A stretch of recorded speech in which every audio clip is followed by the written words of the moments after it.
ክርስቶስ እኛን የወደደበት የመውደድ አይነት ሊናገሩት አይቻልም። እየሰቀሉት መውደድ፣ እየገደሉት መውደድ፣ እየተሳለቁበት፣ እየተፉበት እስኪ እግዚአብሔር ልጅ ውረድ እንህ እየተባሉ እንዲህ ያሉ ግን የክርስቶስ ፍቅር በምንም መንገድ እነርሱን ከመውደድ ያ አሁን ሰው ያለ ስቃይ እየደረሰበት የሚወድ ማለት ዛሬ የሚወደውን መውደድ ያቃተበት ዘመን ነው። እንኳን የሚጠሉትን መውደድ ነው። አሁን እኛ ማናሳደደው ሊመስላችሁ ይችላል። እንዲያውም ክርስቶስ በሌሎች ከሚሳደዱት በእኛ የሚሰደደው ሊበልጥ ይችላል። እነዚያስ አንድ የቃሉን አያውቁም። ቅዱስ ጳውሎስ እንዳለው በውጭ ባሉት መፍረድ ምን አግዶኝ እንዳለው ምን ያስገድዳል? እነዚያ እንዲሁም በውስጥ ያለ ነው። ቤቱ የእውነት ቤት ነው ይላል ቅዱስ ጳውሎስ ለጢሞቴዎስ በጻፈው። ግን አሁን ቤታችን የውሸት ቤት መሰለ፣ ተገለባበጠ። እግዚአብሔር የት ያለ ይህ ሁሉ ሲደረግ እንላለን አንልም? ቢኖርማ በብዙ መንገድ ይሄ ደግሞ በኃጢአት ላይ ኃጢአት መጨመር ነው። ክርስቲያኖች እግዚአብሔርማ አለ ስላለ ነው የሚፈርደው፣ ስላለ ነው የሚሰራው። ይሄ ሁሉ የሚደረገው እግዚአብሔር ስላለ ነው። ክርስቲያኖች ይሄን እመኑ፣ ይሄን እንመን። እንደውም እንደ ኃጢአታችንማ ቢከፍል እንዲህም አልነበረም።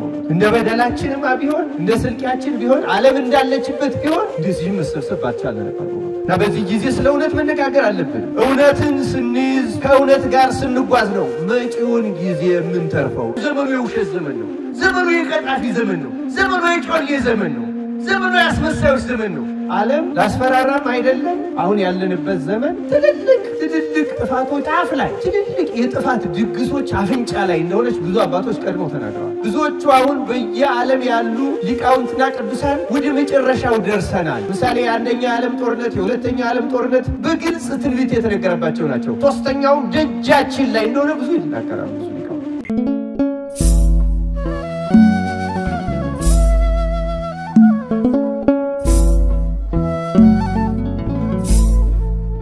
መልእክተ ዮሐንስ ሳልሲት ማለት ነው። ሶስተኛው የቅዱስ ዮሐንስ መልእክት አንድ ምዕራፍ ናት፣ ግን በጣም ጥልቅ ናት።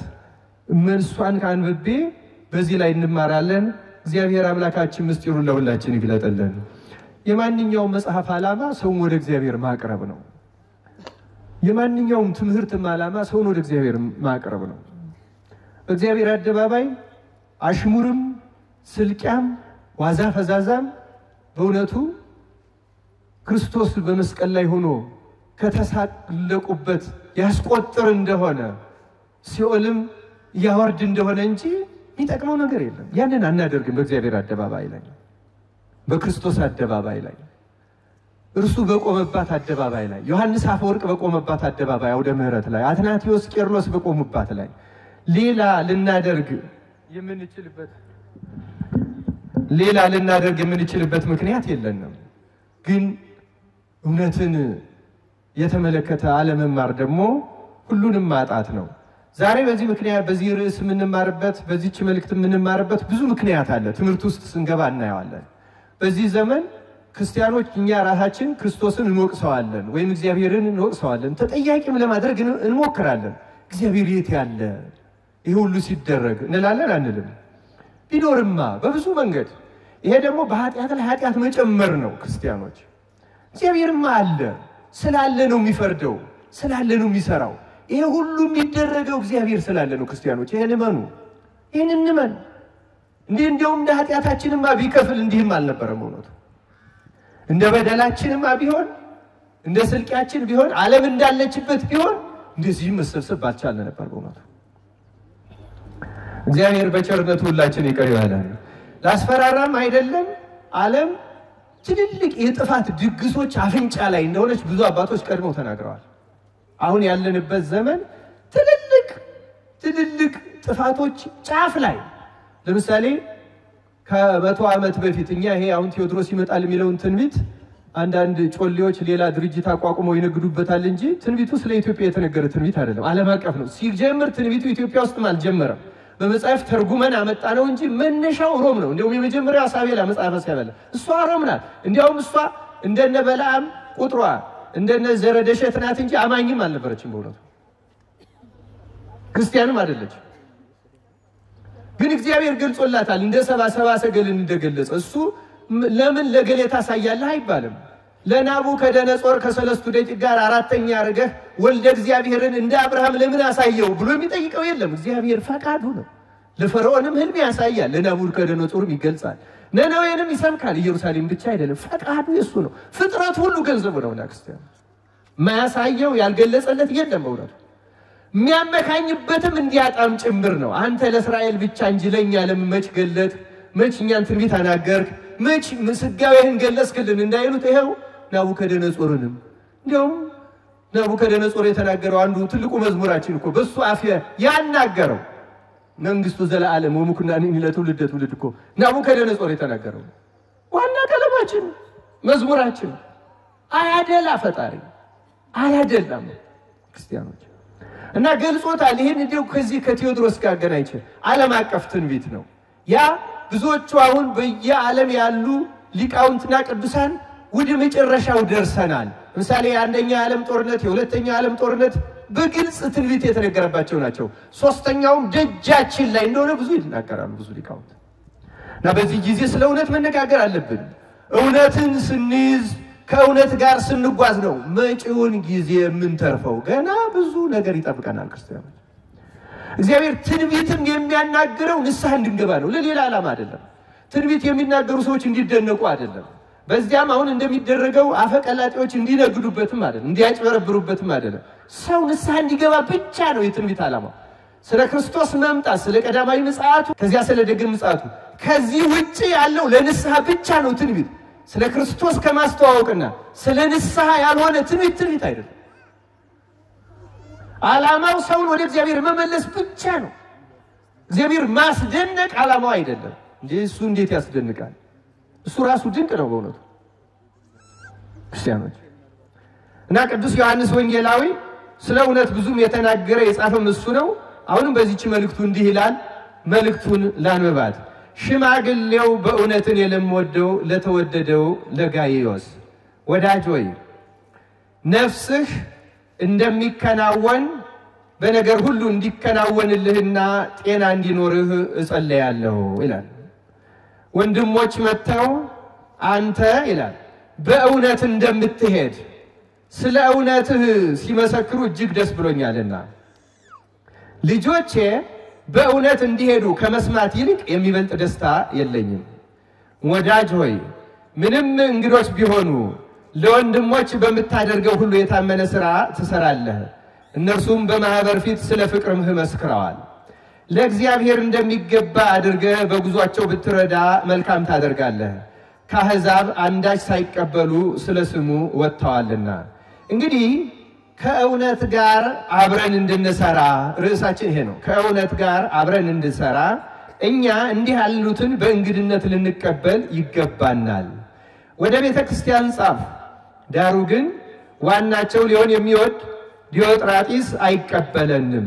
ስለዚህ እኔ ብመጣ በእኛ ላይ በክፉ ቃል እየለፈለፈ የሚያደርገውን ሥራውን አሳስባለሁ። ይህም ሳይፈቃው እርሱ ራሱ ወንድሞችን አይቀበልም። ሊቀበሏቸው የሚወዱትንም ከልክሎ ከቤተ ክርስቲያን ያወጣቸዋል።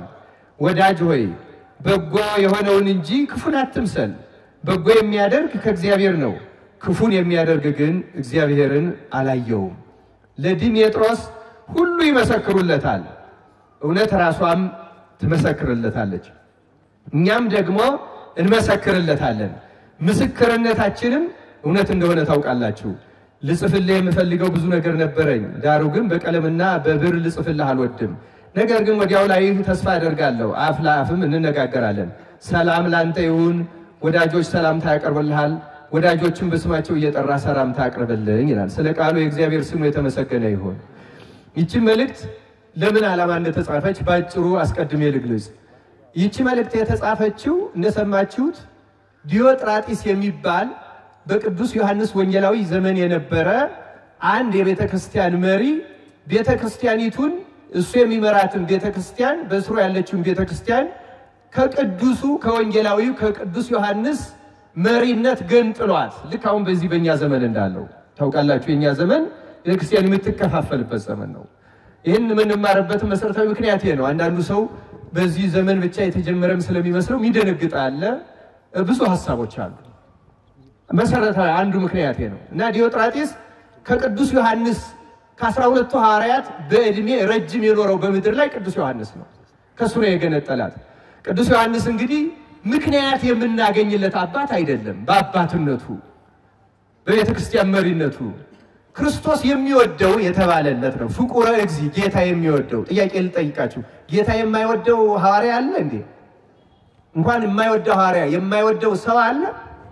እንኳን ሰው የማይወደው ፍጥረት አለ? ፍጥሮ የማይወደው የለም። በእውነቱ ፍጥሮ የማይወደው መርጦ ሹሞ የማይወደው የለም። ግን ደግሞ ስለ ዮሐንስ ፍቅር ሲባል ነው እንደዚህ የተባለ። ዮሐንስ ፍጹም ጌታን ስለሚወደው በአጸፋው በወደደበት። እርግጥ እግዚአብሔር ሰውን የወደደበትን መጠን ማወቅ አይቻልም። በምድር ላይ ያሉ የፍቅር አይነቶች 3 ናቸው። ፈጣሪ ለኛ ያለው ፍቅር፣ ሰው ለሰው ሊኖረው የሚገባው ፍቅር፣ ባልንጀራህን እንደራስህ አድርገህ ውደድ የሚል ገደብ ያለው። ሰው ለእግዚአብሔር ያለው ደግሞ በፍጹም ነፍስ፣ በፍጹም ኃይል፣ በፍጹም ሰውነት፣ በፍጹም ሁለንተና እግዚአብሔር ውደድ፣ እርሱን ብቻ አምልክ። እነዚህ የፍቅር መጠኖች ናቸው። ሁለቱ የሰው ፍቅሮች ናቸው፣ ሰው ለእግዚአብሔርና ሰው ለሰው ያለው። አንደኛው ግን እግዚአብሔር ለሰው ያለው ያን የፍቅር መጠን ማንም አያውቀው። ግን በአንጻሩ ደግሞ ታዘናል። ምክንያቱም ባልን ሚስትህን ክርስቶስ ቤተክርስቲያን እንደወደዳት አድርገህ አንተ ሚስትህን ውደድ ሲል ፍጹም እንደዚህ አድርገው ውደድ። እንደዚህ አድርጎ ሊወዳት የሚችል ሆኖ አይደለም ይሄን የተባለው። በአንጻሩ ምሳሌውን ተከተል። ለምን ክርስቶስ የወደደበት መውደድ እኛን የወደደበት የመውደድ አይነት ሊናገሩት አይቻልም። ለምሳሌ እየሰቀሉት መውደድ፣ እየገደሉት መውደድ፣ እየተሳለቁበት፣ እየተፉበት እስኪ እግዚአብሔር ልጅ ውረድ እንህ እየተባሉ የ4 ቀን ሬሳ ሲያነሳ አይተው ያላመኑ ግን መሳለቂያ እስኪ እንዲህ አይነት እንዲህ ያሉ ግን የክርስቶስ ፍቅር በምንም መንገድ እነርሱን ከመውደድ ያ አሁን ሰው እንዲህ ያለ ስቃይ እየደረሰበት የሚወድ ማለት ዛሬ የሚወደውን መውደድ ያቃተበት ዘመን ነው። እንኳን የሚጠሉትን መውደድ ነው። ያቺ ፍቅር አይነት አይደል። ግን ለባለም እንዲህ ተብሎ የታዘዘው ሚስት ብታሰቃይህ አሰቃየችኝ ብለህ አትጥላት ውደዳት ለማለት ነው። ስለነሱ አይደል ስለ ባል ስለሚስት አይደለም ዛሬ ትምህርቱ የፍቅሩን አይነት ለማስነገር ነው። ከተነሳ አይቀን ግን ባል ሚስትህን እንዲህ አድርገህ ለመውደድ ሚስትም አንቺም እንደ ቤተ ክርስቲያን ክርስቶስን ለመገዛት ለመታዘዝ ያብቃን። በእውነቱ ያብቃችሁ ክርስቲያኖች። በነገራችን ላይ ይሄ መቅሰፍት ዘመን ነው አንዱ የሚባለው። እግዚአብሔር መቅሰፍት ከሚያነሳባቸው ጉዳዮች አንዱ ትዳርን ማቅለል ነው። ክርስቲያኖች ቀላል እንዳይመስላችሁ። እውነትን መግፋት፣ ክህነትን ማቅለል፣ ለምዕመናን ትዳርን ማቅለል። ትዳር ማቅለል ክህነትን እንደማውረድ ያለ ነው በእውነቱ። እነዚህ 3ቱ ትልልቅ የመቅሰፍት ምንጮች ናቸው፣ ምክንያቶች ናቸው። ካህናት ክህነትን ሲያቀሉት ሌላው ሲያቀለው አይደለም። ሌላውማ እንደገባው እንኳን እሱ ክርስቶስንም የሚተውበት የሚዘልፍበት አለ፣ ችግር የለው። ካህን ክህነቱን ሲያቀል፣ ባለትዳር ትዳሩን ሲያቀል፣ ከዚያ ከእውነት ከክርስቶስ ሲለይ፣ እነዚህ የመቅሰፍት ምንጮች እነዚህ ናቸው። ሌሎች ሁሉ በዚህ ስር የሚገቡ ናቸው በእውነቱ። አሁን የኛ ዘመንም ካህን ክህነቱን የጣለበት ዘመን ነው። ያቀለለበት፣ ያዋረደበት፣ ያጎሰቆለበት ዘመን ነው። ሌሎቹ ራሱን ተከተለው ያዋረዱት እንጂ ቀድመው አላዋረዱት። ቢያዋረዱት ምንም ችግር የለው። የሌሎቹ ማዋረድ ጉዳያችን አይደለም። ከባዱ ራሱ ካህኑ ክህነትን ሲጠለው ሲያዋርደው። መቅሰፍትም የሚያመጣው ይሄ ነው። የምዕመናን ትዳራቸውን የትዳር መርከስ ነው። የተመሳሳይ ጾታ ጋብቻ፣ የጾታ መቀየር፣ የምናምን ቅባጥርሶ፣ የሴቶች ጉዳይ፣ የወንዶች ጉዳይ ምንም እነዚህ በሙሉ ትዳርን የማጸየፍ የማርከስ ናቸው። ባል የሚስት ራስ ነው ለምን ይላል? እኩልነት ነው፣ እንደዚህ ነው። አትፈላሰፉ። ከተፈላሰፋችሁ የሰው ህይወት በሚለውጥ መንገድ ተፈላሰፉ። በእውነቱ የእግዚአብሔርን ቃል ከሆነ ከእግዚአብሔር እንስማው እና ክርስቲያኖች ተመልከቱ። ስለ ቅዱስ ዮሐንስ ነው ብናገረው። እግዚአብሔር ሁሉንም ይወዳል፣ ሁላችንንም ይወዳል። ዮሐንስ ግን በፍጹም የሚወደው ነው፣ ጌታን የሚወዳል። ዮሐንስ ማለት ክርስቲያኖች ጌታ የሚወደው የተባለለት በስቅለት ውስጥ ከመጨረሻው ድረስ ያልተለየ እመቤታችን ንጽሕት ቅድስት ድንግል ማርያምን እናት ትሆን ተብሎ የተሰጠ እስከመጣ ድረስ ቢኖርስ ማን ከልክሎ ብሎ እንዳይሞት ጌታ ቃል የገባለት በቤተ ክርስቲያን ታሪክ ውስጥ የመጀመሪያው ነባቤ መለኮት በእንግሊዘኛ ቴዎሎጂያን የሚባለው ነባቤ መለኮት ማለት ነው። ነባቤ መለኮት ማለት ምን ማለት ነው? ቅዱሳን ቢበቁ ነገረ ፍጥረትን በማየት ነው ቢበቁት። የተሰወረ ያያሉ፣ የትም ሆነው ያለውን ይገልጣሉ፣ ብዙ ነገር ያያሉ፣ ይራቀቃሉ። የመለኮትን ነገር የሚናገሩ ግን እስካሁን በእኛ ቤተክርስቲያን 2 ናቸው ቅጽል ያላቸው፣ ዮሐንስ ወንጌላዊና ጎርጎርዮስ ነባቤ መለኮት ናቸው። ምስራቆች 3ኛ ሰው አለን ይላሉ እነሱ። እስካሁን በዓለም የምናውቃቸው እነዚህ ሁለቱ ናቸው። ሌሎቹ ቢገለጽላቸው በጣም እነዚህ መጀመሪያው ደግሞ ዮሐንስ ወንጌላዊ ነው። መጀመሪያ ቃል ነበረ ብሎ የጀመረ እና ከሐዋርያት ጌታ እንደሱ ያከበረው የለም። በእውነቱ ፍቁረ ጌታ አብልጦ የወደደ በዚያው ልክ የተወደደ በዚያው ልክ ቃል ኪዳን የተሰጠው በዚያው ልክ በፍጹም ድንግልና እንከን በሌለው ድንግልና ተገኝቶ ምንም እንከን የሌላትን ድንግል ለመቀበል ይበቃል። መቤታችን ለመቀበል መብቃት ቀላል ነገር አይደለም። ቀላል ነገር አይደለም። የሚገባንም ንጽህና ሲኖር ነው። ያለ ንጽህና የመቤታችን ነገር መረዳት አይቻልም ጨርሶ። ለዚያ ነው ዓለም በርኩሰት ውስጥ ስላለ ነገር ማርያም አይገባው ሊገለጽለት አይችልም። እና ዮሐንስ የተለየ ነው። እንዲህ ያለውን የተለየ ሐዋርያ ነው አልቀበልም ያለው ዲዮጥራጢስ ቤተክርስቲያንን ለማዳን አይደለም የፈለጋት ማለት ለጥቅም ነው የፈለጋት ማለት ነው። ለዚያ ነው ይሄን ዛሬ ጉዳይ አድርገን ምንናል ቤተክርስቲያንን ይዞ የቤተክርስቲያን መሪ ሆኖ የቤተክርስቲያን ዓላማ ተቃዋሚ የነበረ ዮሐንስ ወንጌላዊን የማይቀበል እንደውም እኔ ቅዱስ ዮሐንስ ከጻፈው በጣም የሚገርመኝ እንግዲህ አሁን ለጋይዮስ ነው የጻፈለት። ጋይዮስን ለምንድን ነው የጻፈለት? ዲሜጥሮስና ዲዮጥራጥሪስን እያነጻጸረ ዲዮጥራጥሪስ እኛን አይቀበልም፣ ዲሜጥሮስ ግን እውነት ራሷ ትመሰክርለታለች፣ እኛ ምን መሰክርለታለን፣ እናንተም ምስክርነታችሁን እያለ ዲሜጥሮስ ምስክርነት እሱ በትክክለኛው መንገድ ነው የሚሄደው፣ ያኛው በስተት ነው የሚሄደው፣ ይሄ በትክክሉ ነው የሚሄደው። የትኛውን ነው መከተል ያለብህ የሚለው ጋይዮስ ዲሜጥሮስን ተከተለው። የሱም መንገድ ያፈንጋጩን አትያዝ ያጥፊውን አትያዝ ነው የሚለው። እና ደግሞ ልንነግረው ብንል አይሰማም። እንዲያውም እኛ ምንልካቸውን ያሳድዳል ያባረራል ይልና ወደ ቤተ ክርስቲያን ጻፍ ይላል ቁጥር 9 ላይ። ነገር ዳሩ ግን ዋናቸው ሊሆን የሚወድ ይላል። ዋናቸው ማለት ራሱን የበላይ በፍቅረ ሲመት የተቃጠለ ራሱን እንደ ሐዋርያት እኩል ያደረገ በአሁኑ አነጋገር ራሱን ፓትርያርክ ያደረገ ራሱን ፓትርያርክ አድርጎ ቤተክርስቲያንን የገለጠለ ለስልጣን ጥም ሲል ጌታ እመቤታችን ከሰጠው ነባቤ መለኮት ከሆነው ከመስቀል ሞቱ ካልተለየው አንድ ወንጌል አንድ ራእይ 3 መልእክት ከጻፈው ከቅዱስ ዮሐንስ የተለየ ምን አይነት ሰው ነው በዚያ ዘመን ከዮሐንስ የሚለይ? ምን አይነት ፈተና ነው የገጠመው? አሁን እንድንፈርድበት አይደለም ክርስቲያኖች። ቦታ ቢገጥመን እኛን ብስ ይሆናል በእውነቱ አይታወቅም። ቦታ ቢገጥመን በፍጹም በእውነቱ በዚህ ዘመን በተለይ እንደዚህ ብሎ መናገር አስቸጋሪ ነው። እግዚአብሔር በቸርነቱ ሁላችን ይጠብቃል። ስለዚህ ዋናቸው ሊሆን የሚወድ ራሱን የበላይ ያደረገ አለቃ ያደረገ ይሄ ፍትወት ከጥንት ጀምሮ እርግጥ አንደነቅም፣ በኋላ ምናነሳዋለን አይቀበልንም ካለ በኋላ ስለዚህ ይላል ቅዱስ ዮሐንስ እኔ ብመጣ በእኛ ላይ በክፉ ቃል እየለፈለፈ። በጣም ይገርማል። በዮሐንስ ወንጌላዊ ላይ ክፉ ቃል የሚለፈልፍ ተመልከቱ ክርስቲያኖች። ከዚያው ወደ ኋላ ይደናያለን በኋላ ግን ዮሐንስ ወንጌላዊን የሚነቅፍ ምን አይነት መምህር ነው? ምን አይነት ካህን ነው? ምን አይነት አገልጋይ! እንዴት ያለሽ ድፍረት ናት የዚህ ሰው ድፍረት! በእኛ ላይ ክፉ ቃል እየለፈለፈ እንዲያ እንዳይለፈል ሰው ዮሐንስ ወንጌላዊን ይሰድባል፣ እሱን ያማል፣ በሱ ላይ አፉን ይከፍታል። እንዲሁ ምን ያህል የተበደለ ሰው ነበር ይሄ ሰው! እግዚአብሔር እኛን እንደዚህ ከመሆን ሳናውቅ እንደ ዮሐንስ በተመረጡት ላይ አፋችን ከመክፈት እግዚአብሔር በቸርነቱ ይጠብቃል እያለ ነው የሚናገረው። እና ክፉ ቃል የሚለፈልፍ በጣም ይገርማል። የሚያደርገውን ስራ አሳስባለሁ።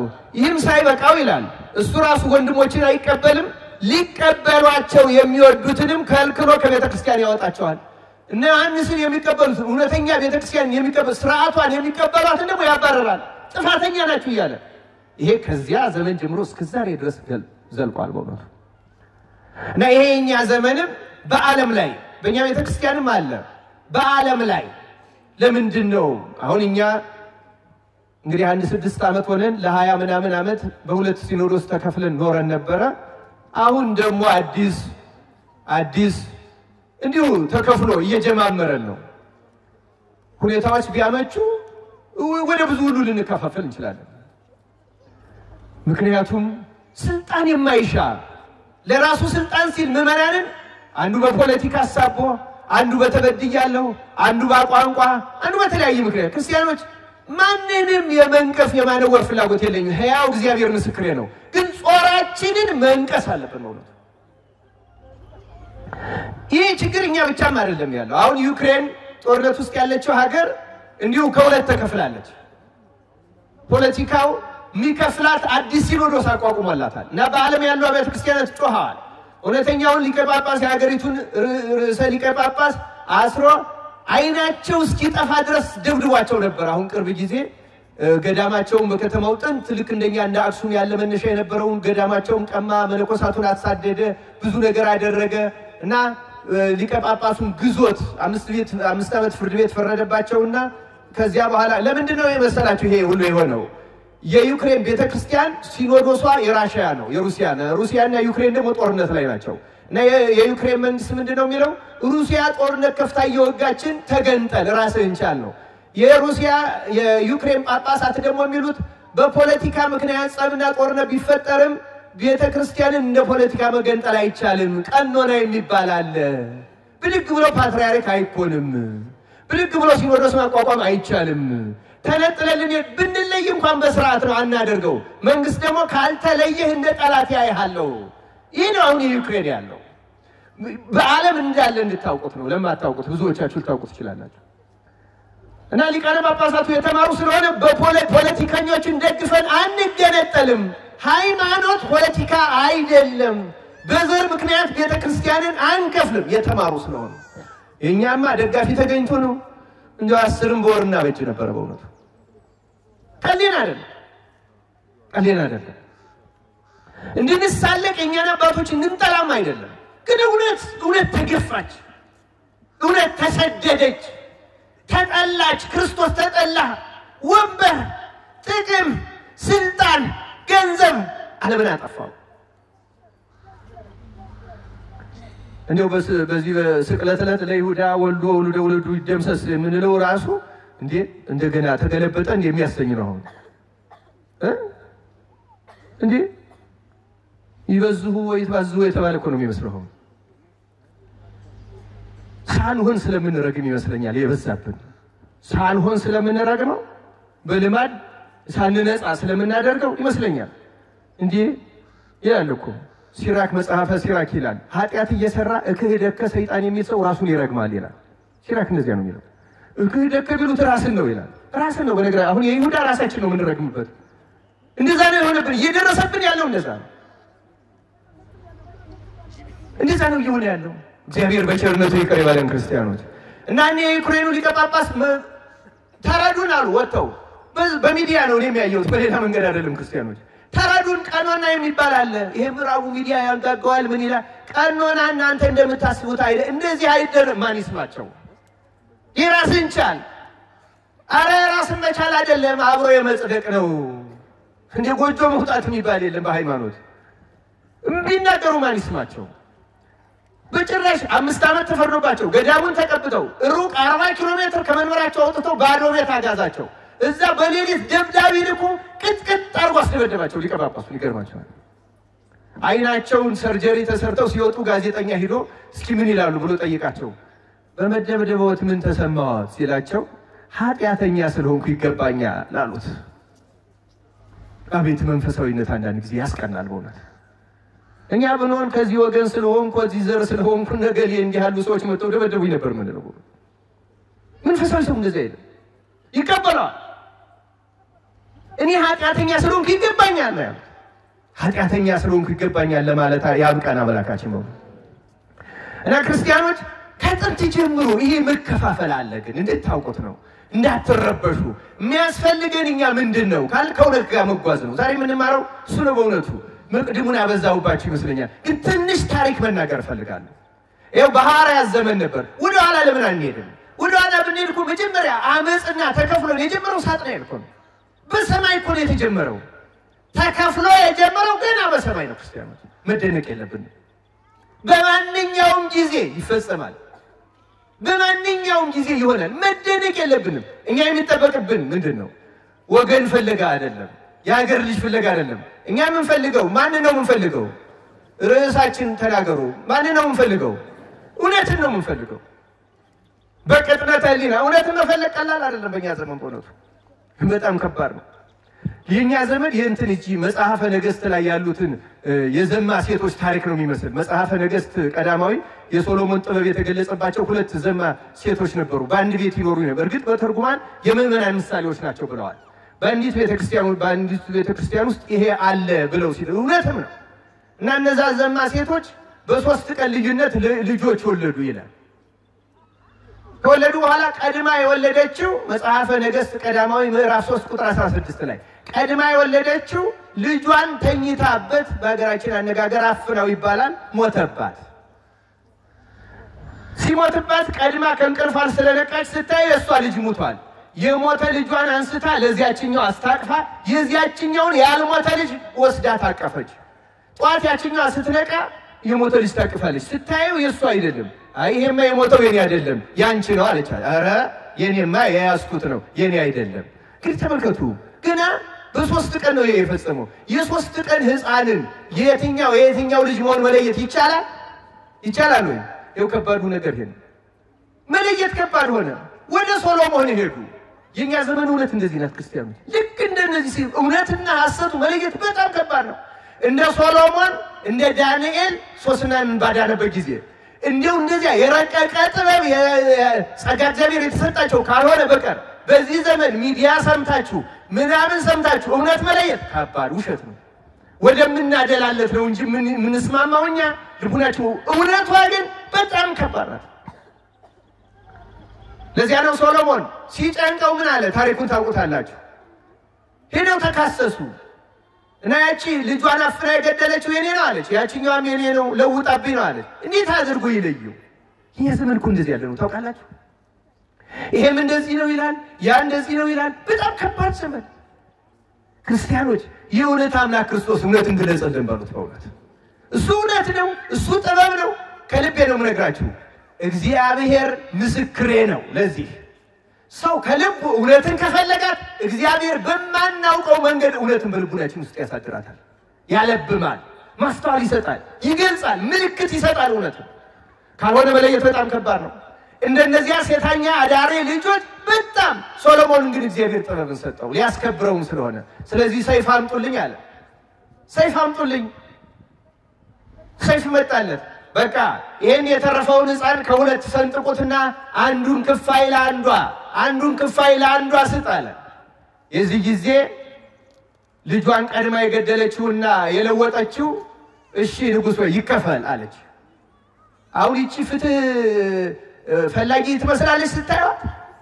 ያቺኛው እውነተኛ ወላጇ ግን ንጉሥ ወይ እንደዚህ አታድርግ፣ ለምን ይሄኛው ይሞታል? በቃ እሷ ትውሰደው ይቅርብኛል።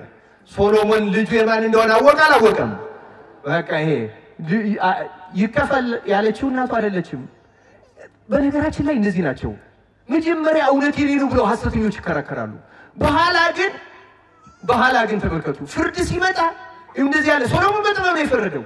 ዓላማቸው የሐሰተኞች ስናየው የራሳቸው ልጅ መጥፋት የእሷ ልጅ መሞት አልነበር የሚያሳዘናት። ለካስ ያሳዘናት የዚያች ልጅ መኖር ነበረ።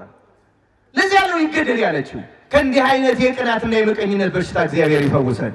እና እውነትም ማወቅ ከባድ ነው ክርስቲያኖች፣ ቀላል አይደለም። እውነት ክርስቶስ ስለሆነ ግን ልቡናችን እውነትን የምትፈልጋት ከሆነ እውነት ራሱ የሆነው ክርስቶስ ይገልጻል። ክርስቲያኖች እና ልቡናችሁን አታናውጹት፣ ለቋንቋችሁ አታዳሉ፣ ለወገኖቻችሁ አታዳሉ። ክርስቶስ ይፈርዳል። ክርስቲያኖች ሶሎሞን እንኳን እውነት ፈርዷል። እንኳን ክርስቶስ እንገራችሁ ይመረምራል። አሁንም አሉ እንደ ዳንኤል የለውበትም የሚሉ እንዴ እንደነዚህ አረበናት እኮ ህዝብን ማሰለፍ ይቻላል። በዚህ ዘመን ማሳመን በሐሰት መንዳት ይቻላል። እየሆነም ያለው እንደዛ ነው። ይቻላል። አንዳንድ ሰው ግን አያጠፋም እግዚአብሔር። እኛ እውነትን ነው መፈለግ ያለብን። እውነትን ህሊናችንን እንድትፈልግ እግዚአብሔር በቸርነቱ ይርዳን። ክርስቲያኖች ተመልከቱ፣ በሳጥናኤል ተጀመረ። ከዚያ በኋላ ሙሴ የህግ መምህር ሆኖ ከመጣ በኋላ የሆነው ነው። በሙሴና በአሮን ላይ የተነሱትን አስታውሱ። በነቢያት ዘመን እነ ኤርምያስ እነ ኢሳይያስ የገጠማቸውን አስታውሱ። እነ ሌሎቹም የገጠማቸውና ኤርምያስ እኮ ከሐሰተኞች ነቢያት ብዛት የተነሳ ሐሰተኛው እሱ ነው ተብሎ በድንጋይ ተወግሮ ነበር። እግዚአብሔር በቸርነቱ አዳነው። አዘቅት ውስጥ የዚያ ዘመን የመጸዳጃ ጉድጓድ ውስጥ ወስደው ጥለውታል። ኢትዮጵያ በመልክ ነው ያደነው ያጎትቶ ያወጣው። ሐሰተኞች ሲበዙ እውነት ትገፋለች። ክርስቲያኖች የኛ ዘመን እንደዛ ነው። አስተውሉ። እውነት በጣም የምትገፋበት ዘመን፣ ማደሪያ ያጣችበት ዘመን፣ አሳማጭ አስተባባሪ ያለባት፣ ሚዲያው ፕሮፓጋንዳው በጣም ከባድ ዘመን ነው እና እንዳንቸኩል ክርስቲያኖች ለመዳን እግዚአብሔር ሁላችንንም ይርዳን። እውነቴን ነው የምነግራችሁ፣ እንደዚህ ዘመን ከባድ ዘመን የለም። ምን ሰማው ሁሉ ህሊናን የሚያረክስ ነው። እንድንፈርድ፣ እንድንተች፣ እንድንጠላ፣ እንድንጸየፍ፣ እንድንመጻደቅ የሚያደርግ የኛን ኃጢአት አስረስቶ በሰዎች ኃጢአት ላይ እንድንፈርድ እና ቤተክርስቲያን ሁሉ አንዳንዱ ሰው አሁን ከመመጻደቁ የተነሳ አይ እኔ ቄሶች ባሉበት ማየት አልፈልግም፣ እኔ መነኩሴ አልፈልግም፣ እኔ ጳጳሶች ማየት እንዴ ጳጳስ እንዲህ ያደርጋል ለምን እንደዚህ ትላለህ? ወዳጅ ጳጳስም እኮ ሰው ነው፣ ፓትርያርክም ሰው ነው፣ ቄስም ሰው ነው፣ መነኩሴም ሰው ነው። ከጥንት ጀምሮ ይሄ ያለ ልንገር። አትመጻደቁ ክርስቲያኖች። ስለ እውነተኞች እኮ ሚዲያው አይነግራችሁም። ነገራችሁ ስለ ጻድቃኑ ይነግራችኋል፣ አይነግራችሁም። ገባራነ ታምር በዚህ ዘመን የሌሉ ነው አሉ ሞልተዋል፣ ግን ስውራን ናቸው፣ አይታዩም እነሱ። ምክንያቱም ዘመኑ የውሸት ዘመን ነው። ዘመኑ የቀጣፊ ዘመን ነው። ዘመኑ የጮሌ ዘመን ነው። ዘመኑ ያስመሳዮች ዘመን ነው። ስለዚህ ይደበቃሉ፣ አያደርጉም፣ ይሰወራሉ። በፍጹም በዚህ ዘመን እውነተኛ ታምራት አድራጊዎች በጣም በድብቅ ካልሆነ ነገር አያደርጉም። ሐሰተኞቹ ሰይጣን ስለሚጠቀምባቸው በጣም የተከደነ ነው። ክርስቲያኑ ግን ሞልተዋል አሉ፣ ቅዱሳን ስውራን አሉ።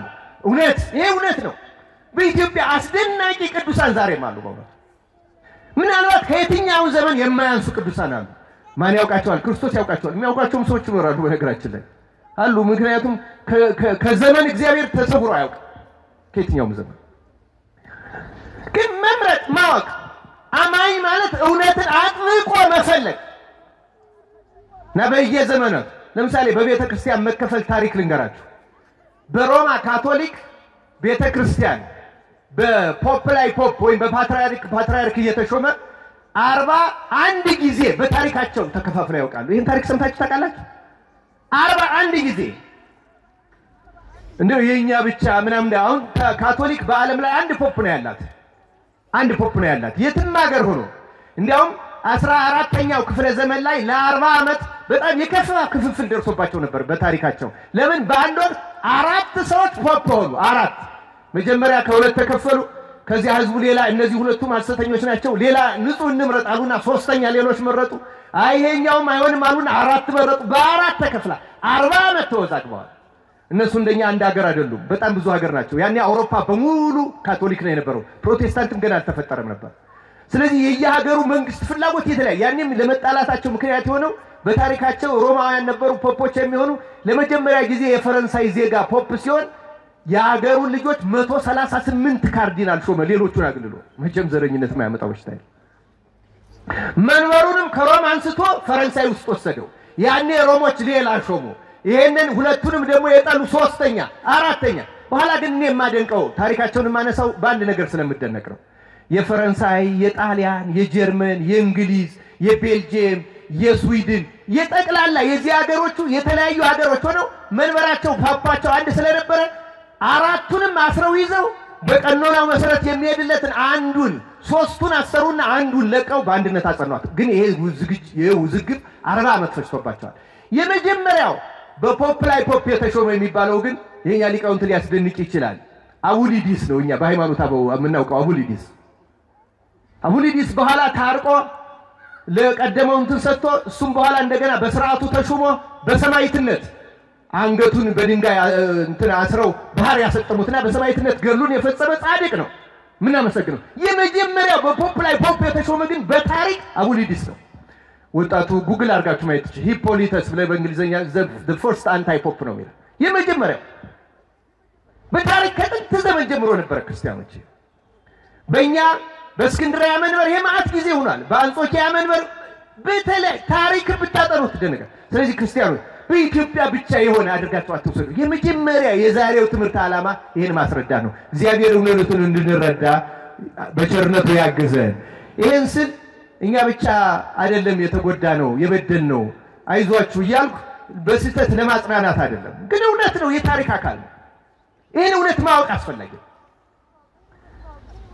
የእስክንድርያን ብቻ ብናነሳ ማአት ጊዜ ነው የተከሰተው ከመጀመሪያው በአትናቴዎስ ላይ ከተሾመው ከጊዮርጊስ ጀምሮ በተደጋጋሚ የተከሰቷል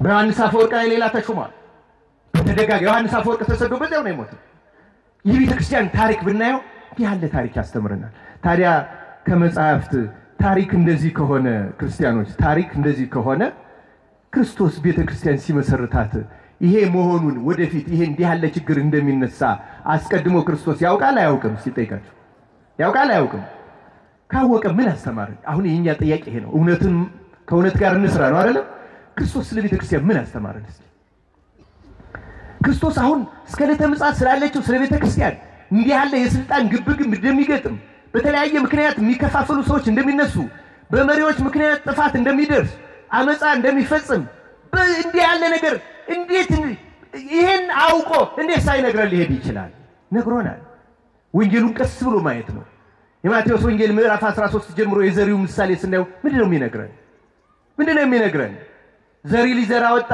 ሲዘራም አንዳንዱ በመንገድ ዳር ወደቀ አንዳንዱ በእሾህ ላይ ወደቀ አንዳንዱ በጭንጫ መሬት ላይ ወደቀ አንዳንዱ በለም መሬት ላይ ወደቀ 30 60 መቶ አፈራ የሚለው ይሄን አልተረጉምም ራሱን የቻለ ትምህርት ግን እሾህ ባለበት ላይ ወደቀ የሚለው የስልጣንና የገንዘብ ጥቅም ያለባቸው ናቸው በዚያ ላይ የበቀለው የተዘራው በቅሏል አድጓል የቃል እግዚአብሔር ችግር የለም የማስተማር ችግር የለም የምን ችግር የለም አደገ ይላል እንዳያፈራ ግን ወደ ጽድቅ እንዳይለወጥ እሾህ የተባለ ስልጣን ፍቅረ ሲመትና ፍቅረ ነዋይ ሶስተኛው ፍቅረ ውዳሴ እነዚህ ናቸው እሾህ የሚባሉት ሶስቱ ናቸው ገንዘብ ስልጣን ክብር አሁን ቤተክርስቲያን እጅግ ከወርጅ ብዙ ሊቃውንቷ ብዙ መሪዎቿ ብዙ አገልጋዮቿ ደክመው አገልግለው በእውነቱ ጎምርቶ በቅሎ ስንት ነገር ኖሯቸው ፍሬ እንዳያፈሩ ግን እሾህ አንቆ ያዘ ይሄን እሾህ ክርስቶስ ነቅሎ ይጣለልን በእውነቱ ክርስቲያኖች አገልጋዩ ከንቱ ውዳሴ ስንቱን አንቆ ያዘ ክብር ገንዘብ ጥቅም ስልጣን እነዚህ ናቸው እሾሆቻችን እነዚህ ናቸው ክርስቶስ እኮ ይነግሯል አለ ቤተክርስቲያን ውስጥ እሾህ አለ ዘሩን እንዳያፈራ አንቆ የሚይዝ እሾህ አለ ነግሮናል ክርስቶስ ዘሪው መልካም ዘር ከዘራ በኋላ ጠላት መጥቶ እንክርዳድ ዘራበትን ብሎ ያስተማረው ስለ ኑፋቄ ብቻ ማለት እንክርዳድ ኑፋቄ ብቻ አይደለም እንክርዳድ ሐሰት በሙሉ የፍቅረ ሲመቱ በሙሉ እሱ እንክርዳድ ነው ማን ዘራው ጠላት ዲያብሎስ ዘራው አለ እንንቀለው ወይ አሉት ምንድነው ያለው ክርስቶስ ክርዳዱን እንነቅላለን ስትሉ ስንዴው እንዳትነቅሉ ተውት አይደለም ያለው ምን ማለቱ ነው እስከ መጨረሻው እኮ ቤተክርስቲያን ውስጥ እንክርዳድ እንደሚኖር ነው የነገረን ክርስቶስ ታውቃላችሁ እስከ ዕለተ ምጽአት ድረስ ክርዳድ ቤተክርስቲያን ውስጥ አይጠፋም ግን ስለ ክርዳዱ ለምን ብዙ እናወራለን ስንዴው እኮ አለ ክርስቲያኖች ለምን ስንዴውን እንረሳዋለን ባለ 30 እኮ አለ ክርስቲያኖች ባለ 60 እኮ አለ ባለ 100 አለ የሌለ ይመስላችኋል አለ ክርስቶስ አስተምሯል እኔ አሁን ትምህርቴን ለማጠናቀቅ ይሄ በምሳሌ የተነገረባቸው ሁለት የብሉይ ኪዳን ታሪኮች ባጭሩ ላስታውስና ከመጽሐፈ ስንክሳር ደግሞ ይሄን የሚያጠናክሩልኝ አንድ ሁለት ታሪኮች ባጭሩ ተናግሬ ትምህርቴን አጠቃልላለሁ መጽሐፈ ኢያሱ ወልደ ነዌ ምዕራፍ 15 ላይ ቁጥር 61 እስከ 62 ያለውን እና ምዕራፍ 16ን ስታነቡ ሁለት ታሪኮች ታገኛላችሁ መጽሐፈ ኢያሱ ወልደ ነዌ ምዕራፍ 15 ቁጥር 61 እስከ 62 ያለው መጽሐፈ ኢያሱ እንደምታውቁት የሚያስረዳው እስራኤልን እንዴት ምን አይነት ርስት እንደወረሱ ነው የሚያስረዳው ሙሴ እየመራ መጣቸው ዚያናባው አሁን ጆርዳን የሚባለው ሀገር ተራራ ላይ ቀረ ባህር ዮርዳኖስን ከፍሎ ያሻገራቸው ርስት ያወረሳቸው ኢያሱ ነው እና ኢያሱ ርስት ሲያወርሳቸው 11 ነገድ እንዴት አይነት ምን አይነት እንደወረሱ ነው የሚያስረዳው እና ይሄ ምዕራፍ 15 ላይ ያለው ነገደ ይሁዳ የወረሰውን ነው የሚናገረው ነገደ ይሁዳ የወረሰው አሁን ኢየሩሳሌም ከተማ ያለችበት በኋላ ቤተ መቅደሱ ያን አካባቢ የወረሰው ነገደ ይሁዳ ነው ነገደ ይሁዳ የነበረበት አካባቢ ደግሞ ኢያቡስ የሚባል የአህዛብ ቤት ነበረበት እና እስራኤል ምንድነው ያደረጉት አህዛብን እያጠፉ ነው የወረሱ ከአህዛብ ወገን ከነዓን ሲወርሱ ያልጠፉት ባጭሩ በአራት ሊከፈሉ ይችላሉ የመጀመሪያው እዚሁ መጽሐፈ ኢያሱ ምዕራፍ 9 ጀምሮ የተጻፉት የገባውን ሰዎች ናቸው እነሱ በልዩ ቃል ኪዳን ተርፈዋል ባለ ቃል ኪዳን ሆነው ርስት ተፈቅዶላቸዋል የገባውን ሰዎች ሁለተኛ እነዚህ ኢያቡስ ናቸው ሶስተኛ ከነዓን ናቸው አራተኛ ይሄ ከጋዛ በታች አሁንም ድረስ ጦርነት ያልተለየው የፍልስጤም ወገን ከነዚህ ውስጥ ያሉትን አህዛብ አጥፍተዋቸዋል በሙሉ እና እነዚህ ኢየሩሳሌም እንግዲህ ኢየሩሳሌም ማለት የእግዚአብሔር ከተማ ማለት ነው የቤተ ክርስቲያን ምሳሌ ናት ታዲያ ተመልከቱ ክርስቲያኖች እነሱ ኢያቡሳውያንን አጥፍተው ለመውረስ እንደሌሎች ሲፈልጉ ኢያቡስን ሳያጠፋቸው ቀሩ እና መጽሐፉ የሚለው ኢያቡስ እስካሁን አሉ እኔ የቤተ ክርስቲያን መተርጉማ ምን ይሉታል ኢየሩሳሌም የቤተ ክርስቲያን ምሳሌ ናት ይሁዳ ማለት ታማኒ በአምላኩ የሚታመን እውነተኛ ማለት ነው ለዚያ ነው ኢየሩሳሌም ለይሁዳ የተሰጠችው ቤተ ክርስቲያን የአማኞች ናት ቤተ ክርስቲያን የሚወርሷት አማኞች ካህናት አማኞች ምእመናን ርስታቸው ቤተ ክርስቲያን ርስታቸው ለነሱ ናቸው ሆኖም ግን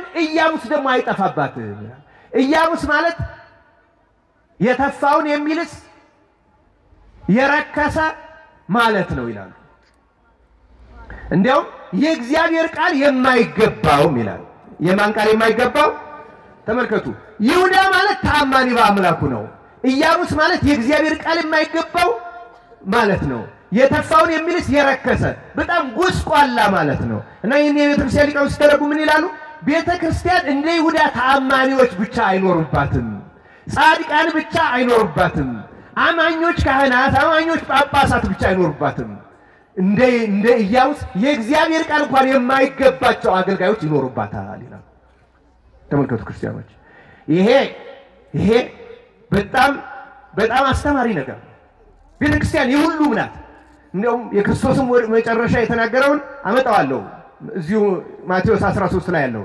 ከዚህ ልክ ደግሞ የተሻለው እዚሁ መጽሐፈ ኢያሱ ምዕራፍ 16 ላይ ኤፍሬም የወረሰው የከነዓንን ነው እና ኤፍሬም ማለት ጻዋር ፍሬያማ ባለ ፍሬ ማለት ነው ከነዓን ማለት ደግሞ ፍሬ ቢስ ማለት ነው ስለዚህ ቤተክርስቲያን ይላሉ አሁን ፍሬ ቢስና ፍሬያማ አብሮ የሚኖርባት ማለት ነው ይላል ይሄ እውነት ነው ክርስቲያኖች ይሄ በካህናትም እንደዚሁ ነው በምእመናንም እንደዚሁ ነው ከላይ ከሊቃነ ጳጳሳት ጀምሮ እኔ ማወራው ስለ ኢትዮጵያ ጳጳሳት አይደለም ክርስቲያኖች ከሐዋርያት ዘመን ጀምሮ ምክንያቱም ከሐዋርያትም ፍሬ ቢስ ይሁዳ በመካከላቸው ነበር በዮሐንስ ዘመን ዲዮጥራጢስን አንስተነዋል በየዘመኑ ፍሬ ቢስ ቤተክርስቲያን ጠፍቶ አያውቅም ግን ፍሬያማም አለ ፍሬ ቢስ ብቻ አይደለም ክርስቲያኖች በዚህ በሚዲያ ያያያችሁ አንዳንድ ስማቸው በሚጠፋ የሚሆን ግብሩን አድርገውትም ስማቸው ይነሳ በምንም መንገድ ቤተክርስቲያንን በእነዚህ ሰዎች ብቻ መሳል የድፍረት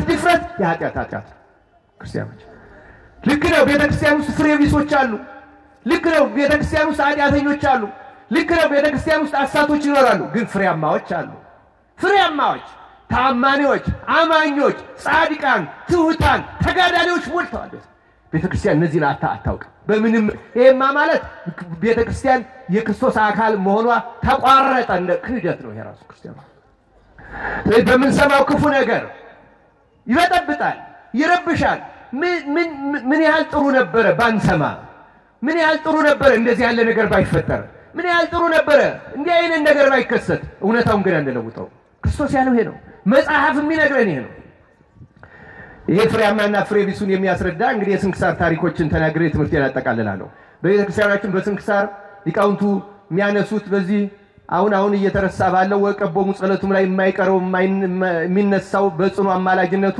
አባ ለትጹን የሚባል ጻድቅ አለ እስኪ ስሙን ጥሩት ለትጹን በሉ እስኪ አባ ለትጹን በረከቱ ይደርብን ከብዙ ገርለኞች ቅዱሳን አንዱ ነው እና የአባ ለትጹን ገርሉን ሲናገር አንድ የሌላ ኃጢአተኛ መነኩሴ ታሪክ ይነግረናል የዚህ ኃጢአተኛ መነኩሴ ታሪክ እንዲህ ይላል እዚያ አባ ለትጹን ታሪክ ላይ የተነሳው አንድ መነኩሴ ገዳም ገባ እንግዲህ አባ ለትጹን የነበረበት አራተኛው ክፍለ ዘመን ነው ከዛሬ 1600 ዓመት በፊት ምንኩስና መላእክት